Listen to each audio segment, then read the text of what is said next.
तो दोस्तों, बाबा the explainer हाजिर है और आज मैं एक्सप्लेन करूंगा हाल ही में नेटफ्लिक्स पर रिलीज हुई एक क्राइम हॉरर मूवी जिसका नाम है Woman of the Hour. Film की कहानी रियल हादसों से इंस्पायर्ड है। ये एक अमेरिकन सीरियल किलर के बारे में है जो कि 70s के दशक में एक्टिव था। रॉडनी अल्काला एक ऐसा वहशी दरिंदा जो 100 से भी ज़्यादा लड़कियों की इज्जत और उनकी ज़िंदगी को खा गया। इसके विक्टिम्स में यंग लड़कियों के साथ माइनर्स लड़कियां भी शामिल थी। 1978 में एक फेमस डेटिंग शो में इसने एज अ कंटेस्टेंट भी पार्टिसिपेट किया था और ये शो जीता भी था। इसी दौरान वो अपनी क्राइम्स को भी अंजाम दे रहा था। फिल्म में डेटिंग शो के साथ हमें अल्काला के साथ उसके विक्टिम्स के रियल एनकाउंटर्स को भी दिखाया गया है। तो चलिए बिना किसी देरी के जल्दी से वीडियो स्टार्ट करते हैं। Did you get the shot?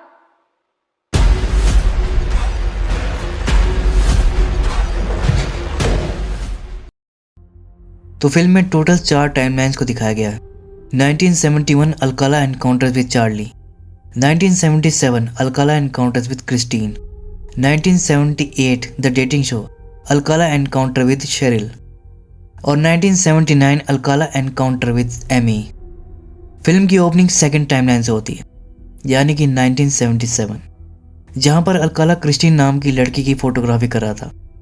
और ये लड़की कोई मॉडल नहीं थी, उसे पोज देना भी नहीं आता था। वो पूछ रही थी कि मुझे कैसे करना है। अल्काला कहता कि बस कुछ भी करो, सोचो कि यहाँ कैमरा है ही नहीं। इसी दौरान वो उसे बातें करने लगता है, पूछता है कि तुम कहाँ से हो। क्रिस्टीन बताती है कि वो टेक्सास से है। अल्काला पूछता है कि तुम यहाँ कैसे आए, तो वो बताती है कि उसे ट्रैवलिंग का शौक था और उसके बॉयफ्रेंड को भी। इसी तरह दोनों घूमते घूमते यहाँ आए थे। लेकिन इसी बीच जब क्रिस्टीन के प्रेग्नेंट होने की बात सामने आई तो उसका बॉयफ्रेंड उसे छोड़कर भाग गया। तो कहती है कि पता नहीं अब वो मुझे प्यार नहीं करता था या वो बाप नहीं बनना चाहता था। ये सब बताते हुए वो भावुक हो जाती है। अल्काला उसके पास आता है और दिलासा देते हुए उसके कंधे पर हाथ रखता है, लेकिन दूसरी पल वो उसका गला दबाने लगता है। क्रिस्टीन तुरंत खुद को बचाते हुए उससे दूर हो जाती है। दूसरी पल वो अल्काला के इरादों को समझ जाती है और भागने लगती है, लेकिन अल्काला उसे पकड़ लेता है और उसका गला दबाने लगता है। काफ़ी देर छटपटाने के बाद क्रिस्टीन की बॉडी शांत हो जाती है। वो ऑलमोस्ट मर जाती है, लेकिन अल्काला को उसके साथ गलत काम भी करना था और वो एक डेड बॉडी के साथ ये करना नहीं चाहता था। इसलिए CPR देकर वो उसे फिर से जिंदा करता है, फिर उसके साथ गलत काम करता है और फिर उसे मारता है। ये सीन अल्काला के ट्रू मॉन्स्टर वाले नेचर को दिखाता है। अब इसके बाद हमें 1978 की टाइमलाइन दिखाई जाती है, जहाँ पर वो शो होने वाला था। यहाँ पर हम शेरिल नाम की लड़की को देखते हैं। शेरिल पेंसिल्वेनिया की रहने वाली थी और एक्ट्रेस बनने का सपना लिए वो LA आई थी। लेकिन कई जगह ऑडिशन देने के बाद उसे समझ आया कि यहाँ काम टैलेंट के दम पर नहीं बल्कि कॉम्प्रोमाइज़ करके मिलता है, और उसे हरगिज़ मंजूर नहीं था। इसीलिए वो अपनी एक्ट्रेस बनने का ही सपना छोड़कर पेंसिल्वेनिया लौटने के बारे में सोच रही थी। लेकिन तभी उसकी दोस्त का कॉल आता है। वो उसे बताती है कि मैंने तुम्हें एक TV शो में काम दिलवा दिया है, ये एक पॉपुलर रियलिटी शो है। शेरिल कहती है लेकिन मैंने ऑडिशन तो दिया ही नहीं। उसकी दोस्त कहती है कि मैंने तुम्हारा पोर्टफोलियो भेजा था और तुम सेलेक्ट हो गई। तुम्हें बस एक एपिसोड के लिए शूट करना है, तुम्हारे लिए एक अच्छा मौका है। तुम TV में आओगी तो लोगों की नज़रों में भी आओगी, क्या पता तुम मशहूर हो जाओ और इससे तुम्हें काम मिलने लग जाए। उसकी दोस्त की बातों में लॉजिक तो था, इसीलिए शेरिल शो करने के लिए मान जाती है। अब सीन यहाँ से शिफ्ट होता है और हमें 1979 का टाइमलाइन दिखाया जाता है। यहाँ हम 15 साल की एक होमलेस लड़की को देखते हैं। इस लड़की का नाम एमी होता है और ये अपने घर से भाग कर आई थी। वो स्ट्रीट्स पर ही रहती थी और गुजारा करने के लिए वो चोरी वगैरह भी करती थी। वो शांति से एक जगह बैठकर सिगरेट फूंक रही थी। तभी अल्काला की नज़र उस पर पड़ जाती है और उसे बिना बताए या पूछे उसकी फ़ोटो लेने लगता है। जब एमी ये नोटिस करती है तो अल्काला कहता है कि मैं एक फ़ोटोग्राफर हूँ।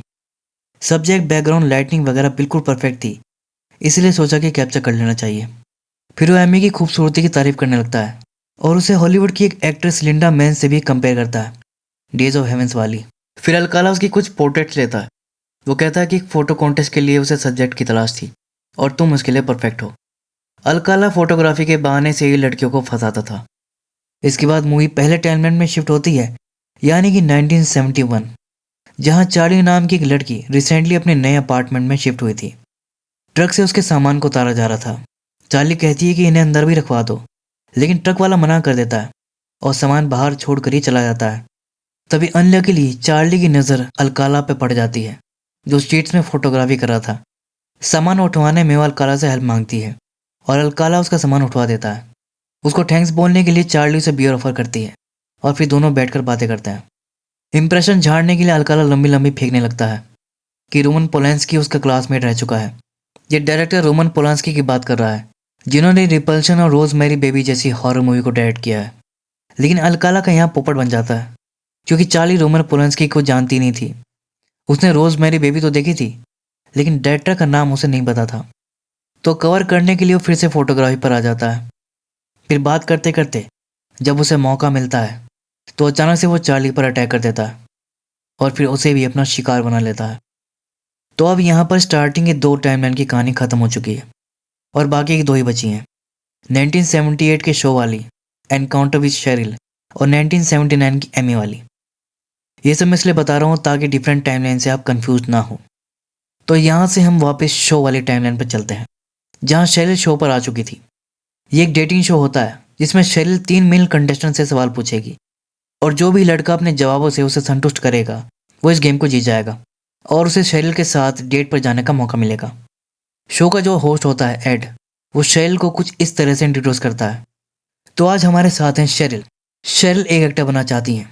पहले ये फूड मसाज दिया करती थी, लेकिन ये अपना काम छोड़ा है जब उनके बॉस ने कहा कि तरक्की पैरों से थोड़ा ऊपर मिलेगी। ग्रेजुएशन के बाद ये एलए आ गई और अब इन्हें तलाश है उस रोमियो की जो जूलियट का साथ निभाएगा। तो क्या आप तैयार हैं शेरिल? शेरिल को उसके इंट्रो देने का तरीका बिल्कुल भी पसंद नहीं आता, लेकिन फिर भी उसे ये करना था। वो कहती हाँ मैं तैयार हूँ।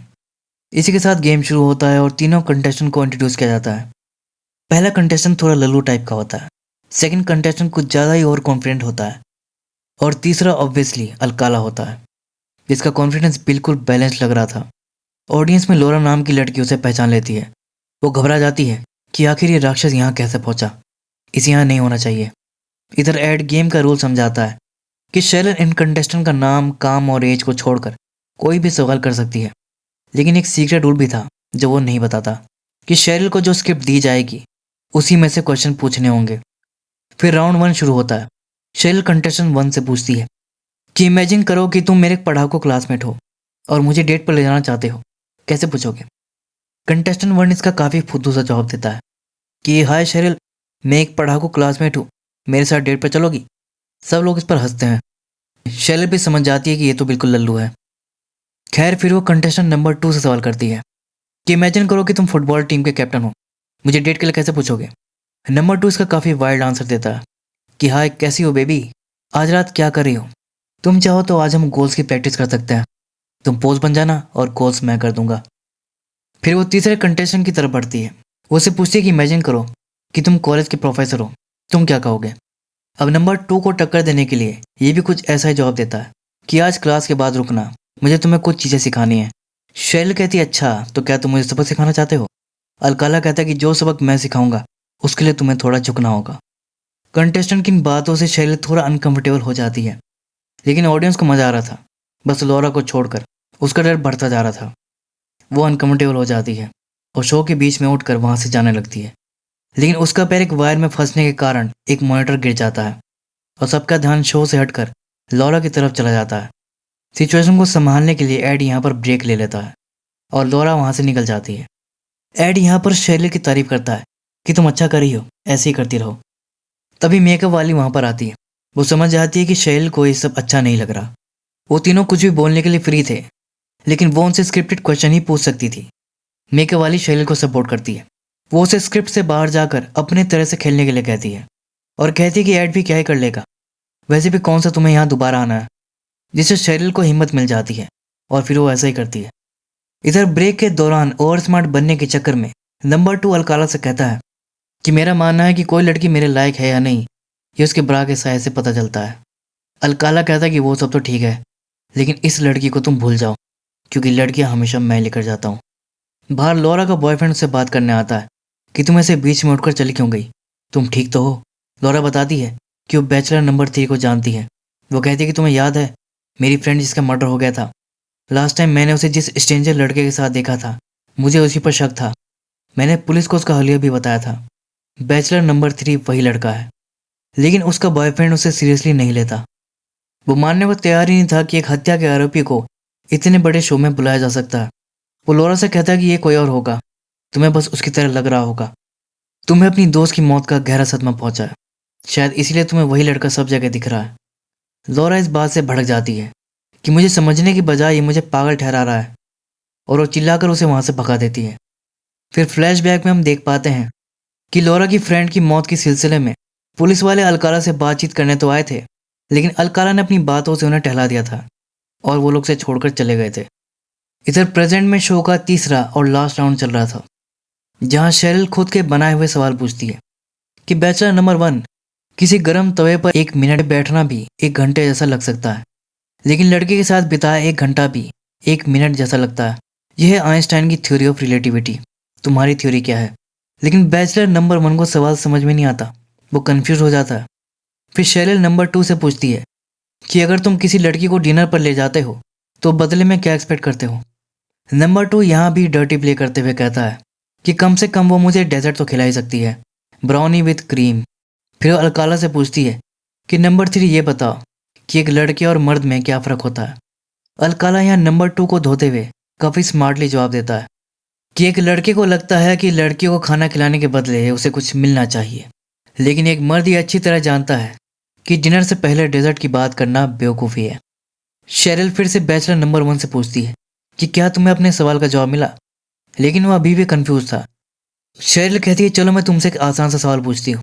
शेरिल को स्क्रिप्ट से बाहर जाता देख एड को उस पर गुस्सा तो आता है, लेकिन ऑडियंस को मजा आ रहा था, इसलिए अभी कुछ नहीं बोलता। इधर शेरिल बैचलर नंबर 1 से पूछती है कि अच्छा ये बताओ कि लड़कियाँ किस लिए बनी है। नंबर 1 कहता है कि लड़कियाँ लड़कों के लिए बनी है, थोड़ी बहुत मस्ती मारने के लिए, लेकिन शेरिल को उसका आंसर पसंद नहीं आता। फिर सेम क्वेश्चन वो सेकंड वाले से पूछती है। नंबर 2 भी इसका जवाब नहीं दे पाता, वो घुमा फिरा कर बात करता है।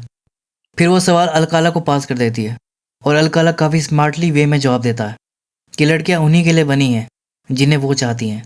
उसका ये जवाब सुनकर शेरिल के साथ ऑडियंस भी उसकी फ़ैन बन जाती है। फिर शेरिल उससे एक आखिरी सवाल पूछती है कि अच्छा ये बताओ कि बैकस्टेज में नंबर 1 या नंबर 2 में से किसी ने कोई घिनौनी बात कही है। अब इससे अलकाला को एक और मौका मिल जाता है नंबर 2 की टांग खींचने का। वो कहता है कि देखो ईमानदारी से कहूँ तो बैचलर नंबर 1 ने ऐसी कोई भी घटिया बात नहीं की है। हाँ, लेकिन नंबर 2 ने मुझसे काफ़ी घटिया बात कही थी, जिसे दोहराते हुए भी मुझे ख़राब लग रहा है। उसने कहा था कि एक लड़की के ब्रा के साइज से पता चलता है कि वो उसके लायक है या नहीं। इस तरह वो सबके सामने नंबर 2 को ही विलन साबित कर देता है, जबकि असली विलन यही था और सिर्फ लॉरा ही ये बात जानती थी। वो बैक स्टेज जाकर एक गार्ड को उसके बारे में बताती है कि कंटेस्टेंट नंबर 3 एक सीरियल किलर है, लोगों को उससे खतरा है, आपको ये शो तुरंत बंद करना होगा। गार्ड कहता है कि ठीक है मैडम, आप घबराओ मत। वो लॉरा को एक जगह पर ले जाकर बैठने को कहता है कि आप यहाँ वेट करें, मैं भी शो के प्रोड्यूसर जॉर्ज इलियट को भेजता हूँ। इधर ब्रेक के दौरान नंबर 2 अलकाला पर गुस्सा करता है कि साले तूने वो सब क्यों बताया। अलकाला कहता है कि तू बोला ही क्यों। नंबर 2 कहता है कि साले शो को ख़त्म होने दे, फिर मैं तुझे देख लूँगा।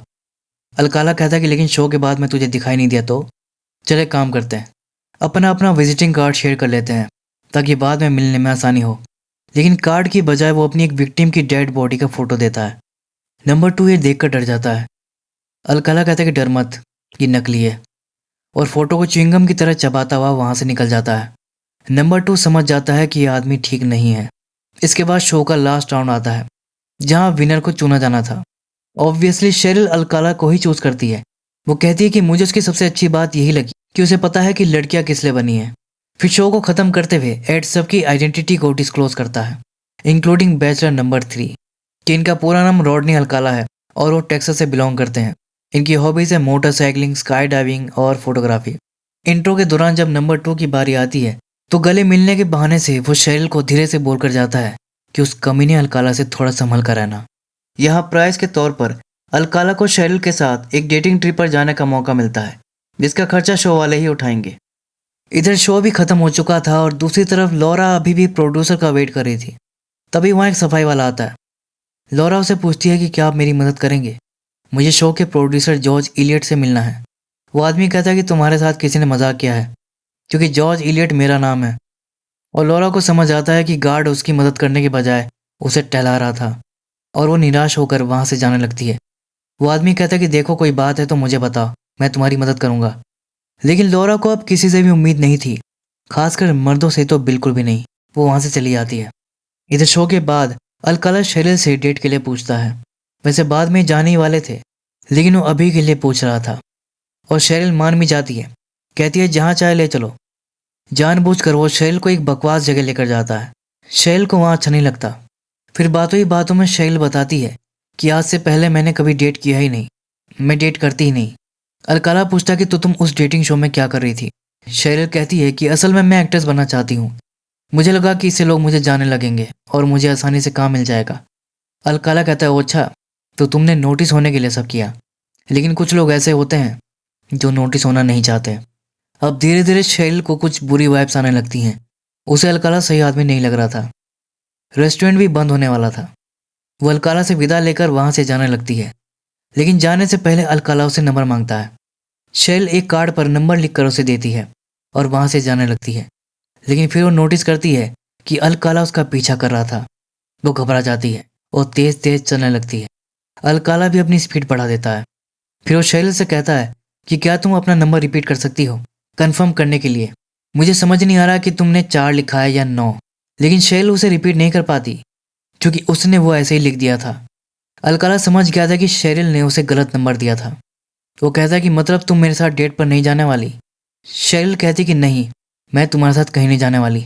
अलकाला कहता कि कोई बात नहीं, नसीब में हुआ तो हम फिर मिलेंगे और तब मैं तेरे टुकड़े कर दूंगा। और एक क्रीपी से स्माइल देता है। इससे शेरिल बहुत ज़्यादा डर जाती है। वहाँ आसपास कोई था भी नहीं, वो जगह बिल्कुल सुनसान लग रही थी। शेरिल तेज तेज चलते हुए अपनी कार की तरफ जाने लगती है और अलकाला उसका पीछा कर रहा था। इससे पहले कि वो कार लेकर वहां से निकलती, अलकाला उसे पकड़ लेता है।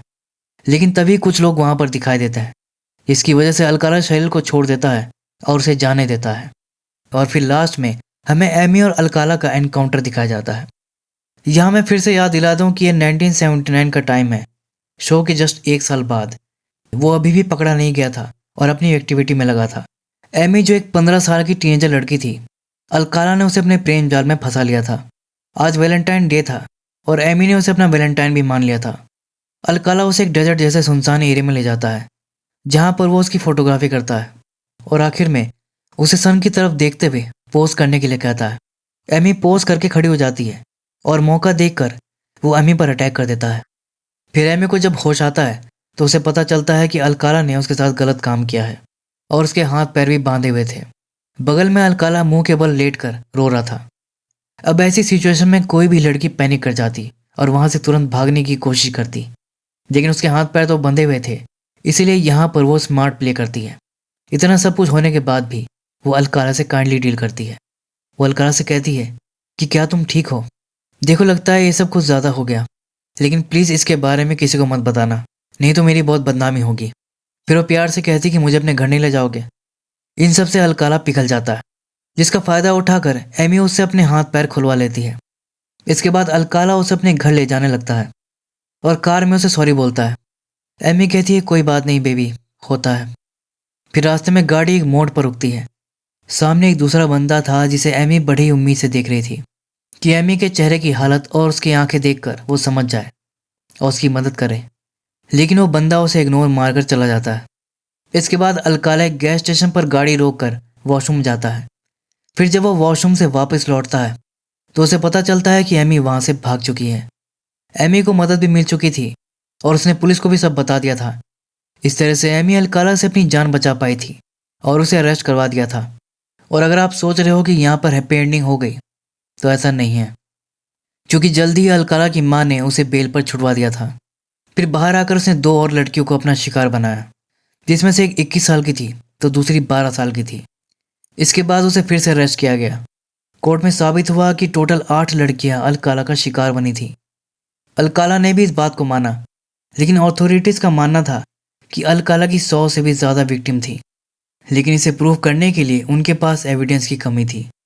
अलकाला को फांसी की सज़ा तो सुनाई गई, लेकिन सज़ा उसे कभी हुई नहीं। केस ऐसे ही चलता रहा। 2021 में लगभग 75 साल की एज में उसकी नेचुरल डेथ हुई। और अब बात करते हैं कुछ फैक्ट्स के बारे में कि फिल्म में क्या रियल है और क्या नहीं। तो इस फिल्म का सबसे पॉजिटिव पॉइंट यही है कि लगभग सब कुछ बिल्कुल रियल और एक्यूरेट है। लास्ट वाले इनकाउंटर में एमी ने जैसे स्केप किया था वो आपको ड्रामेटिक लग सकता है, लेकिन वो रियल था। फिल्म में थोड़ी बहुत चीज़ें ही बदली गई हैं, जैसे विक्टिम्स के रियल नेम, जो कि ऑब्वियस है। बस एक बात इन्होंने नहीं बताई कि अलकाला जब शो में आया था तब ऑलरेडी उस पर 8 साल की एक बच्ची के मर्डर का आरोप था। ये शो वालों की बड़ी लापरवाही थी कि उन्होंने उसका बैकग्राउंड चेक नहीं किया था। जब बाद में लोगों को ये सब पता चला तब अलकाला को डेटिंग गेम किलर के नाम से भी बुलाया गया। रही बात शेरिल की, तो उस घटना के बाद उसने तुरंत एलए छोड़ दिया था और शादी वादी करके कहीं चली गई और अपनी प्राइवेट लाइफ जीने लगी। तो दोस्तों, ये थी वुमेन ऑफ द आवर की एक्सप्लेनेशन। उम्मीद है कि वीडियो आपको पसंद आई होगी। तो फिर मिलूंगा अगली वीडियो में। तब तक के लिए take care and keep watching.